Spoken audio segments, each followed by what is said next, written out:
Are you looking for a way to deepen your prayer life and faith this Advent season? A Contemplative Las Posadas by Bill Snyder is a novena that offers reflections based on the traditional Mexican devotion that reenacts the journey of Saint Joseph and the Blessed Virgin Mary from Nazareth to Bethlehem. The ecclesiastically approved devotional is available for purchase for only $4.99 on our website, patchworkheart.org, or emailing info@patchworkheart.org.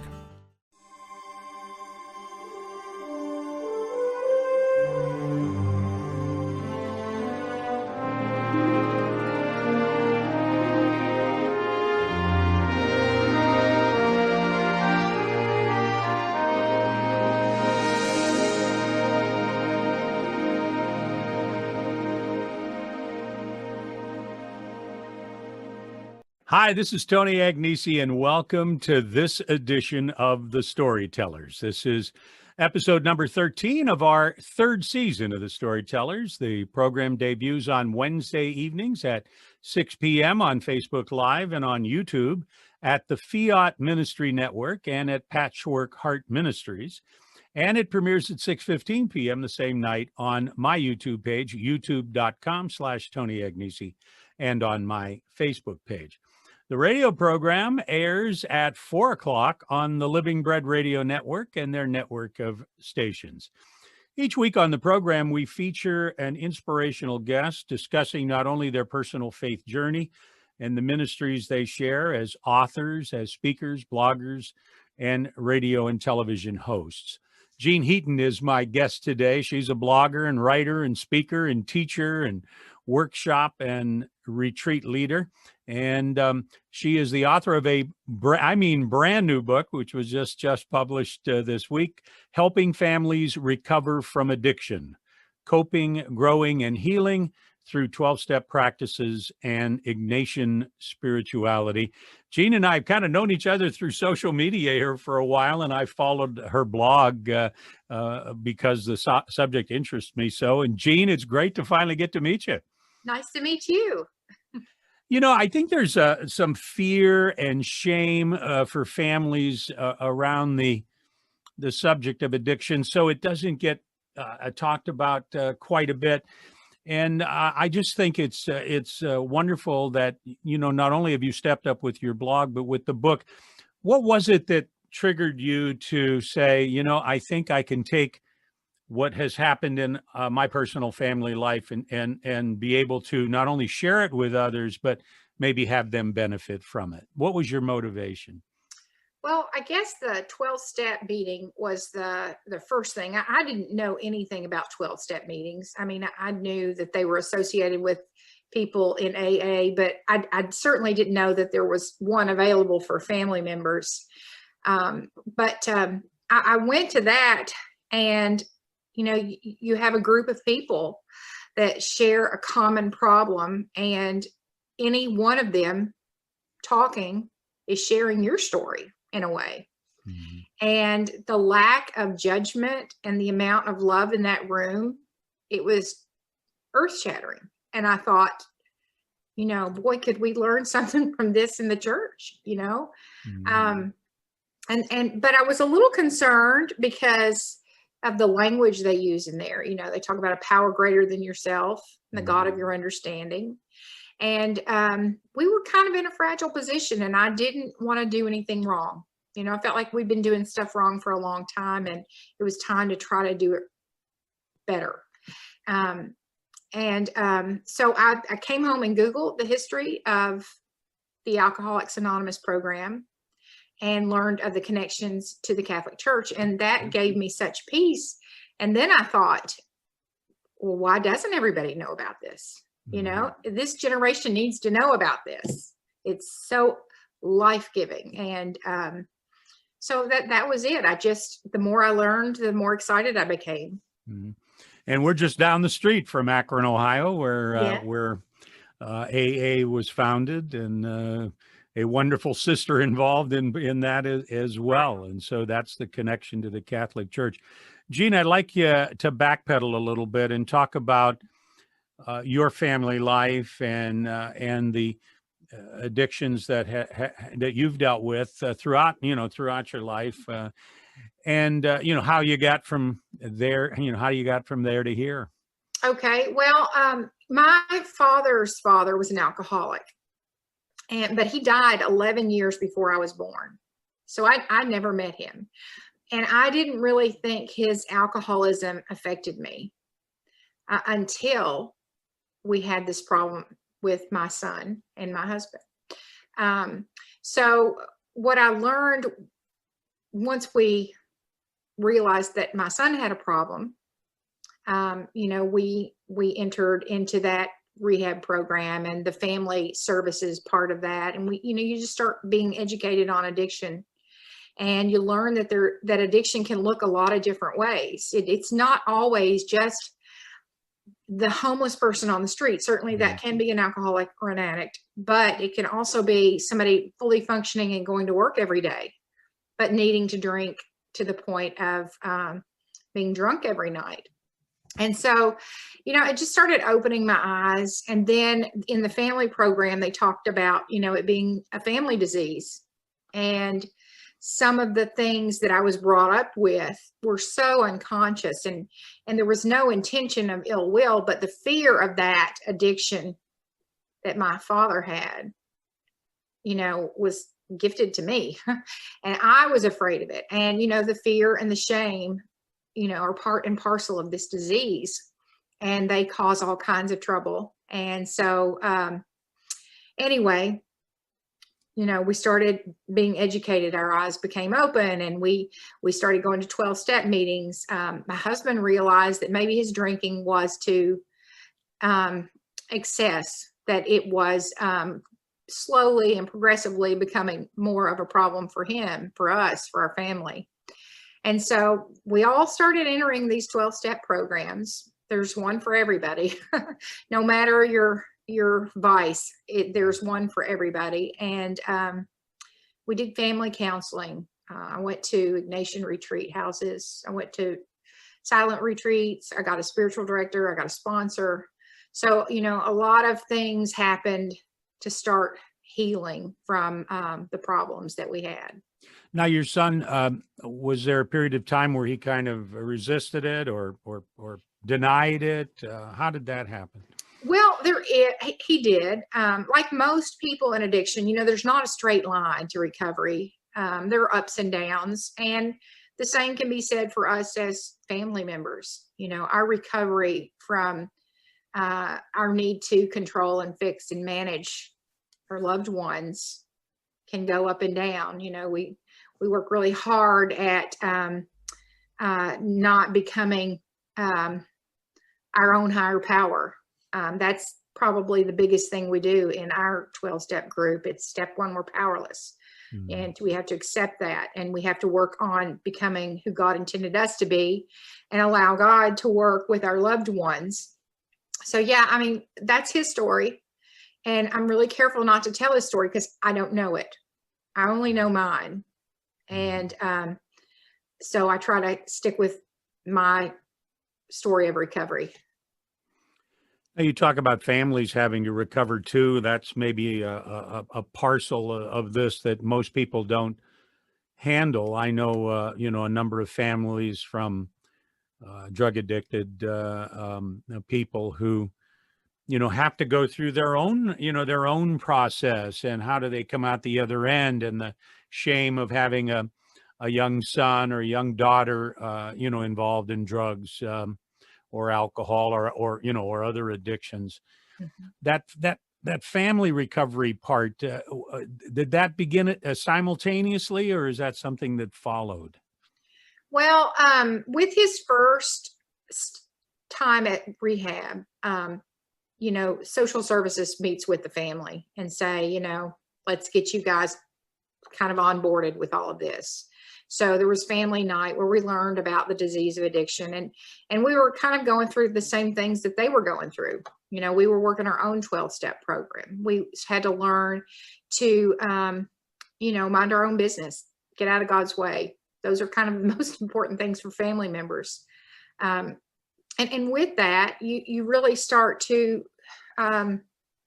work on yourself, which seems so counterintuitive in the beginning. It seems so odd. It feels like I'm not the one with a problem. But, you know, I'm here to tell you that everyone's got problems. And the one thing that I learned from the 12 steps and from Ignatian spirituality is that those two programs are primarily about healing relationships, to God first, to self second, and to others third. And they work that same program that we work. And there's something about that that begins to heal families. How did Ignatian spirituality kind of dovetail in? When did that, I know you were involved in 12-step, but did you make that connection between Ignatian spirituality and the 12-step program? Was that something you had an aha moment and found? Well, it was in the very beginning. I told you that I went to research, you know, the history of AA because I wanted to know, was there a Catholic connection? And you mentioned Sister Ignatia, and you mentioned somebody else. I forget who you mentioned, but anyway, one of the things that I learned was that when Bill Wilson, one of the co-founders of AA, was in New York, I think, he had a fella show up at his doorstep, and he thought he was this drunk because he walked with a limp. But when he got up to his room, he took off his coat. He realized he was a priest, and it was a Jesuit priest by the name of Ed Dowling. Ed Dowling had some brother Jesuits that were in the 12-step in AA, and he had been their ride. And since he was bringing them, he sat through these AA meetings, even though he didn't need it. And he was just struck by how similar they were to the spiritual exercises of St. Ignatius of Loyola. Well, you know, I'm a convert to the Catholic Church. I've only been in the church about, I don't know, 18 or 20 years. And so I didn't really know who St. Ignatius was, and I did not know what the spiritual exercises were. And so that kind of sent me looking, because I thought, well, if there's extra resources out there, let's learn about them. So I started learning about St. Ignatius, and I started learning about the spiritual exercises. And then I started to see those similarities, and that they're just kind of, they work hand in hand together. So, well, let's talk about the book at some point. Then, you know, as we catch up with the story, you decided that let me put this, what I've learned, what I've researched, and put this into a book. When did that come about? I know you're a writer, so I think it's a natural progression. But how did that all come about? Well, you know, I wanted to write all along, and I didn't really know how to write, to be perfectly honest. So I started an anonymous blog in the beginning, and just wrote down my thoughts, and it wasn't organized. There was no direction. It was just, you know, how you start. And eventually I got someone to help me learn to write. And still, I didn't have a big direction or anything. But as I started to figure things out and get a form to it, I realized that I needed to reach out to Loyola Press, because, you know, it's about Ignatian spirituality, and that just felt like the right fit.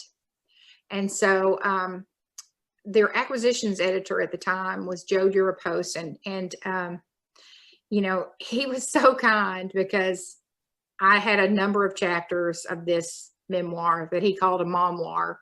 But anyway, he said, I don't need another memoir. You'll come up with something that can help others, then we'll talk. So, you know, I went away for another year and tried to figure out how to make it not just be my story, but be something that would be helpful to others. Mm-hmm. And so I came back with I hired a book coach, and she helped me to structure it, because I'm not the most organized individual on the planet. So, you know, once I got that structure in place, it just kind of, you know, I always say that I felt like conduit, you know, it just flowed through. I wasn't really responsible for much of it, but was grateful that I could be touched by it. Kind of like the Holy Spirit guides you, and it writes itself almost. And I know as part of the book, you do at the at the end of at different points, you bring in some scripture and some reflections and things that people can spend some time thinking of, and that seems to be very, very helpful as well. We talk about addicts as recovering, or people with alcoholism as recovering alcoholics. And there's always this, I think, fear of relapsing and staying clean. And talk about that for just a minute, about that, and how one really prepares themselves in a way that the possibility of a relapse becomes less and less. You mean for the family member, or for the addict or alcoholic themselves? Either way. Okay, I'm going to talk about the family, because I can't. I'm not in recovery from alcohol or drugs. I'm in recovery from, trying to be the power that is greater than me. So in the beginning, I purchased a book on for family members about addiction, just trying to learn. And I remember there was a chapter on relapse, and at the time, it was so hard to go through that the first time. I thought, I am not reading that chapter, because that's not going to be a part of my world. And that just goes to show you how strongly the denial factor comes into this for family members, and for the people that suffer from an addiction too. Really, it's frightening and it's hard. It's one of those things that nobody wants, but it's often a part of the process. We have to fall down sometimes to know that we don't want to fall down the next time. Mm-hmm. And you get tools. You pick up these tools, and one of the great tools for family members is something that is called detachment. And even St. Ignatius talks about detaching from inordinate, objects. And so, and so we work really hard on learning to detach from their journey, staying on our journey. And so you kind of learn to redirect yourself. One of the things that I did to keep myself in my own lane was I started volunteering at the county jail. And for 5 years, I volunteered once and sometimes twice a week with the women at my county jail. And that really helped me to stay in my own lane. It helped me to get to know people in my community. It helped me to not hyper focus on other people. Mm-hmm. So, I know from my own, jail ministry, 15 years involved with it, there have been many instances where, we had a guy on, just was right around Thanksgiving weekend, who came in, who had, instead of spending Thanksgiving with his family, spent his Thanksgiving at a crack house. And he had started on the 12-step program earlier that year, and just, kind of gave up on it. I've gone through 6 steps. That's all I need. And a while later, he was back on the program and was successful. So falling down was probably one of the things that happened to him that really got him finally convinced that he needed to go after recovery in a great way, to be with his family and kids and so forth. And so I think that's amazing. What could you offer families that might be tuned in on our video or on the radio program to let them know they're not alone, and that there is hope, Jean? Well, they're not alone. One of the things that you learn when you start going to 12-step meetings is just how prevalent this problem is.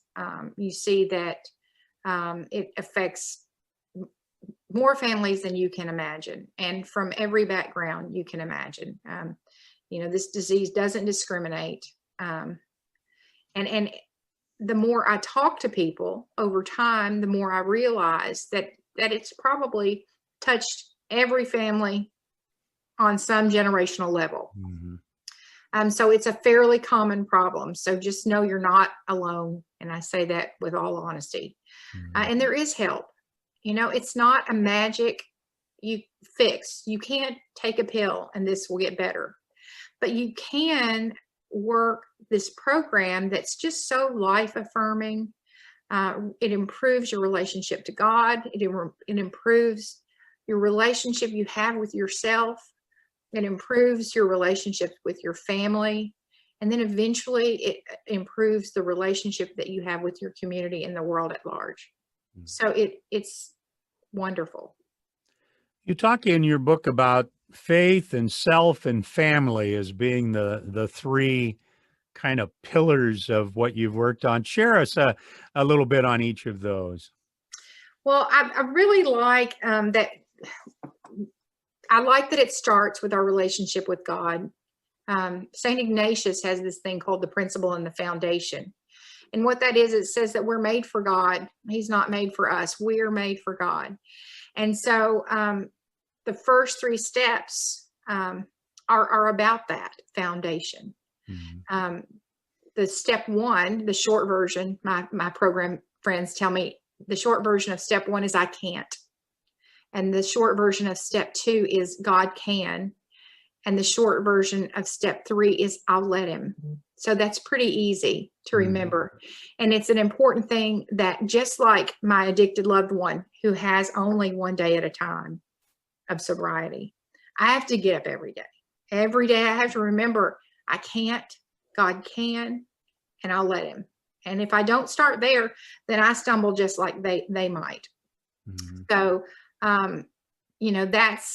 that's how the first three steps work. That's how the principle and the foundation works. Mm-hmm. And I will say that also, one of the things that I'm learning is that it's not that people often come into the rooms who don't know God. But one of the more important things that I've discovered is that more likely than not, the idea of the God of their understanding has been distorted, usually by some family illness, for example, many people that come into the rooms have a history of addiction in their own family. And so the idea of God has been presented in an unhealthy way. And so I say that we heal the image of God when we come into these rooms. And so that's what's important. The last 8 months, Jean, and we're all aware of the pandemic that we've gone through. I've been working here in my home office for 8 months and haven't been to my regular office since. And that has had, statistically, we know, a real negative effect on people with anxiety and depression and drinking more and relapsing and so forth. Talk a little bit about the effects of the pandemic and how our listeners and viewers can kind of stay a step ahead of the negative feelings that come from being, isolated. Right. One of the things they say in our program is that we are as sick as our secrets. And that's very true. Part of the meeting of 12 steppers in the same room together is it's not a secret in that room. And they can share with one another and they can let some of that toxic energy out. And it's important for them to connect with others. That has been a problem so far. There are Zoom 12-step meetings almost anywhere. If you get onto your state's AA or Al-Anon website, you can find links to Zoom meetings. There are now some hybrid Zoom meetings, which means that if you feel comfortable going in person, you can mask up and show up at places, and they'll also bring a computer for those that are not comfortable meeting in person. Mm-hmm. But it has been a problem. There's been a lot more relapse. There's been a lot more overdoses. So it is something that we need to pay attention to. The timing of your book couldn't be more perfect. Helping Families Recover from Addiction is the book. It's subtitled Coping, Growing, and Healing Through 12-Step Practices and Ignatian Spirituality. Jean Heaton is my guest. What do you hope for your book in terms of, I know we all want to sell books, but what do you hope in terms of being able to help people? How do you see that? Well, my primary focus has always been the family members, just to say, I was so afraid to reach out for help in the beginning, that if this is what I did, was I went online looking for this book that said, the 12 steps are okay. They're safe to use if you are a Christian, but I couldn't find that at the time we started. So I wrote it first and foremost for family members. Here's something to get you going, to help you see that this is safe. It's going to be okay. Now reach out to a counselor. Now reach out to a 12-step, your priest, somebody in pastoral care. I don't care who you reach out to, but don't sit alone in your room worrying about this, because nothing good ever comes from that. So that was my primary goal. But my secondary goal, the big dream of this book, is that we chip away at that stigma, because, people that have been affected by the disease of addiction are just like you and me. They have their good qualities and then they have their shortcomings. And every person on the planet has them. Sometimes in television and in newspapers and magazines, you get only this one view of that worst experience that's been reported over and over and over again. But nobody's reporting the recovery. And the recovery is huge, and it changes lives and it changes families. And that's my goal. That's the big dream. And I think it's a great dream too. I think it's a wonderful dream. And Jean, this has been a very quick period of time together, and it's been a real pleasure sitting down with you. This is a subject that I think a lot of people can benefit from. And as you said, when your family is faced with this, this might be a good starting point, a good point to kick off and read the book, Helping Families Recover from Addiction, to kind of get the research and things that you took the time to get together and to assemble for folks, and then move forward in their own journey of recovery and of those families, of those that are addicted to drugs and alcohol and so forth. Jean, I want to thank you for being with us. This has been a really great time, and best of luck with your brand new book. Thank you. Thank you for having me. And that's our show for today. If you'd like more information about my books or to book me as a speaker for your church or organization, go to my website, TonyAgnesi.com. Same old's true for Jean. Her website is JeanHeaton.com. You'll find her blog and references to her books and so forth, links to get to Ignatian Press and so forth. So it's all there for you. The radio program is produced by the Living Bread Radio Network and airs Sundays at 4.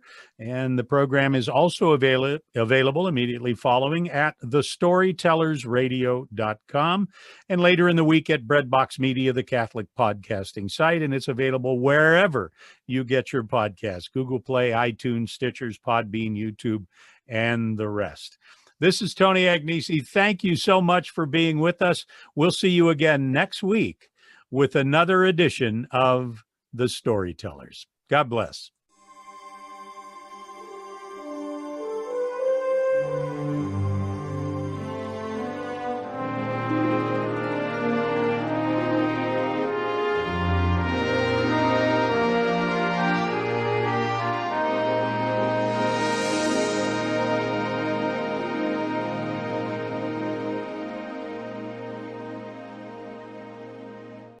Are you looking for a way to deepen your prayer life and faith this Advent season? A Contemplative Las Posadas by Bill Snyder is a novena that offers reflections based on the traditional Mexican devotion that reenacts the journey of Saint Joseph and the Blessed Virgin Mary from Nazareth to Bethlehem. The ecclesiastically approved devotional is available for purchase for only $4.99 on our website, patchworkheart.org, or emailing info@patchworkheart.org.